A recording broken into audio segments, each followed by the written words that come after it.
I mean, yeah, I've fought some smaller venues. I mean, I understand it does take a lot out of you. But, there's a few changes, like they went with the gloves. Now, I understand that's, to protect our hands. There was a lot of broken, fingers and whatnot, at the beginning. But, I mean, what I'm saying is, are they forcing them to do that, to put the gloves on and, and also they went to rounds, it was kind of fun to just watch them go and go and go until there was a winner. Well, it's there's something to be said for having guys fight with no rounds, for sure. Yeah. I understand what you're saying. I mean, if you want to look at it as like just a regular fight, yeah, I mean, have a fight to the finish. No rounds, no judge. Just like one guy taps out or doesn't. And you know what? That would be kind of interesting if they had fights like that every now and then. The problem is, for the athlete, man, I mean, you get guys that are real close to each other's skill level, and you fight, you having guys, I mean, Royce Gracie fought Sakuraba in Japan. They fought for 90 fucking minutes, man. And you have these kind of fights where, and you take some serious injuries, man, and you can't fight again. You might not be able to fight again for 6 months or a year. I mean, and you might not ever be the same guy again ever. You might take, two guys might have a decision, and they might fight to a decision loss, but both those guys are ruined. Both those guys, they might have ripped ligaments and get fucking brain damage and break their hands and fuck their eye sockets up. You can get really badly damaged, and we have to think about it as, like, if a guy like Chuck Liddell, I want to see that guy fight like every few months. I want to see him fight every 5-6 months or whatever it is.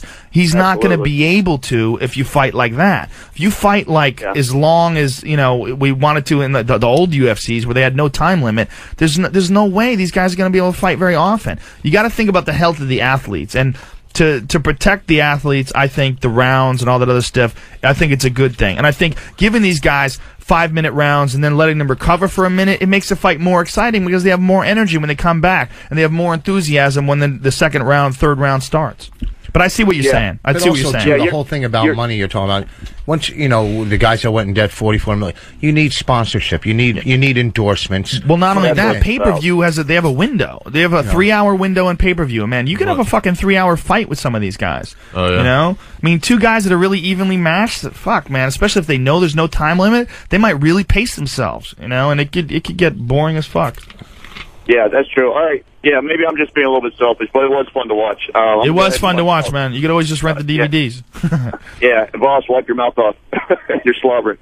Are you talking to me, bitch? Hold on.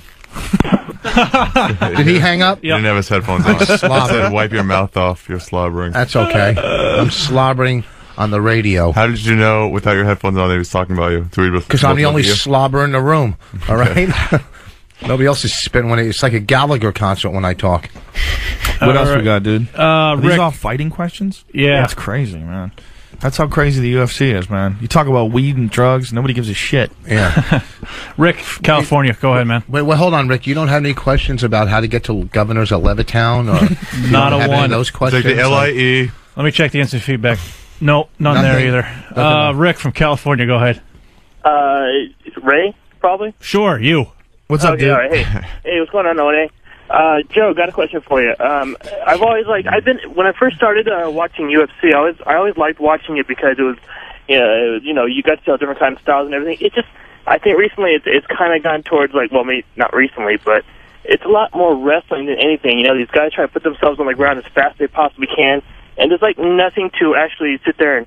You can watch them wrestle, but that's about the length of what you can do, as opposed to K1. Which fights are you talking about, man?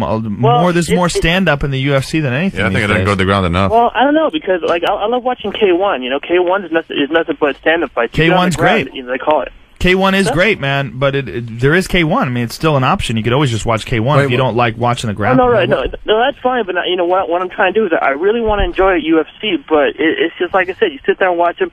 30 seconds into the round, they're on the ground wrestling, and then they're I mean, that's as far as you can. What's your name? What's your name? Like after a little bit of that, you just kind of tune it out. Just like, okay, get up now and swing some punches. That's what I want to see. What's your name? Ray. Ray. Yeah, Ray. This is Opie. Do you listen to the show a lot, Ray? Sure, boss. Oh, fuck.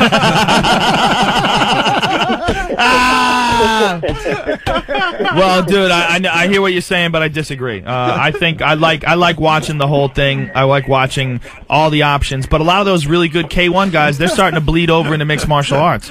Mirko Krokop was probably one of the best guys, if not the best guy in Pride, next to Fedor. I mean, that guy is a top K1 striker, and you know he's fighting MMA now. And Jerome LeBanner is on his way over. Peter Ertz, a lot of those guys. Mark Hunt, he's fighting in MMA now in Japan. So we're gonna see a lot of those guys. We're gonna see a lot of those K1 guys eventually make it into the UFC. Oh, that's cool. You know, like I said, I've always respected UFC. It's just, you know, it's like I said. It's all right, shut up. We heard you. Hey, everybody's different, man. Get rid of him. He said the same thing 10 times. Cool, shut up. I'll punch out. All right, dude. I like how that guy all right, 10 was times. like, didn't want to hurt your feelings. It was like, why does it hurt? Sure, I don't understand how. Well, because he came on, he goes, hi, Opie and Anthony. Didn't he say that? Yeah, he did say hi. That's the kind of guy I don't want to go to Amazon and buy my DVD. Okay? Do not go buy it for $19.95 at Amazon. What's the DVD called? Huh? What's the DVD called? You stink, huh? What's the DVD? It's called Vos. Vos? Yeah, and Dugout Doug, go fuck yourself. I got a text from some guy or a message. Now whenever I look at the Mary Tyler Moore statue, I'm going to feel dirty. I didn't jerk off on the statue, you idiot. I fucked it, okay? Who would the statue? know? That's hardcore. What else we got? Pam. Oh, is that a new tattoo? Yeah. Yeah. Let me see that. Hold on, Pam. That looks good, man. 50 hours worth. This is how long did that take? Like visual. 50? Did you hang up on her? 50 hours. This is visual radio, everybody. Joe just got a tattoo. His arm is sleeved. That looks good. That's some nice work right there. Thank you. Aaron Delavadova, GuruTattoo.com. A lot of people don't know is that they were going to bring back Fear Factor, but then he got this tattoo. I got his tattoo, so they can't bring it back. And then they canceled it. They said, no, we're done. No. What do we got? This was Pam from West Virginia. What's up, Pam? Hey, Joe. How are you? How you doing, sweetie? I love that accent. I've got one hell of a question and a job for you, buddy. A question and a job? I don't want a job. Yes, you do. We need UFC in West Virginia. No, you need to get the fuck out of West Virginia. That's you also need teeth out there. That, will you? Why do you? My husband that. He's driving truck right now, listening to you on the radio. Oh, hey, dude. Well, whatever. I mean, West Virginia. I'm just talking shit. I've been there before. It was actually kind of nice. We did a Fear Factor home invasion in West Virginia. Did you? Yeah. People were very nice.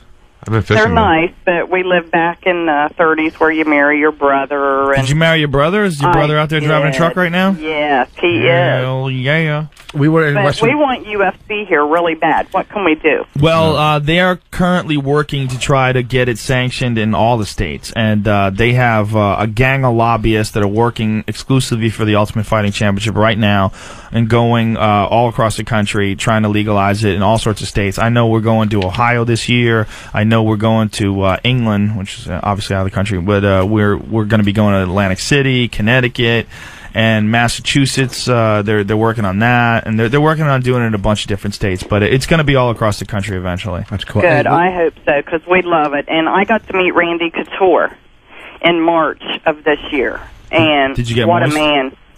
Did you get moist? Did I? No, I cried like an idiot. You cried when you met him? I cried, yeah. Wow. I Why'd cried. you cry? I was just so excited. Uncle's name was Randy. Randy Couture is one of those guys. Is just an honor to meet that guy. Just fucking coolest, nicest guy you could ever want to meet, and he'll beat the fucking shit out of you. What kind of crying did you do? Did you like bawl, or was it like a happy cry? No, I couldn't. The tears just started rolling down my face, and Randy looked at my husband, and he said, "Is she going to be okay?" Wow. He said, "That is so sweet." He said, "I've never had anybody cry like that before." Wow. That's cool. I had a good West Virginia story. It's very, very racist. All right, thanks, Pam. I was working out. Thank you. I was working in West Virginia. It's very racist. And me and this comic were playing golf. Folks, if you have any golf questions, I can answer them. I play a lot of golf. Anything you want to know about golf. And we're playing golf. So we're playing on this court. I don't know if you played golf, right, Ari? I play golf, yeah, I play. Okay, you know when sometimes you play, it's a 5-hour round, and you have to wait every shot. And there's nothing you can do because there's too many people out there, and they're slow. It's old right? people, yeah. There's a lot of, whatever, old or bad or just slow. So we're playing this course in West Virginia, and it's me and a comic, and they put us with 2 other guys, and it's slow. And it's a group in front of us of Afro-Americans. Afro-American? What are you, fucking Kramer? I got to get to the thing.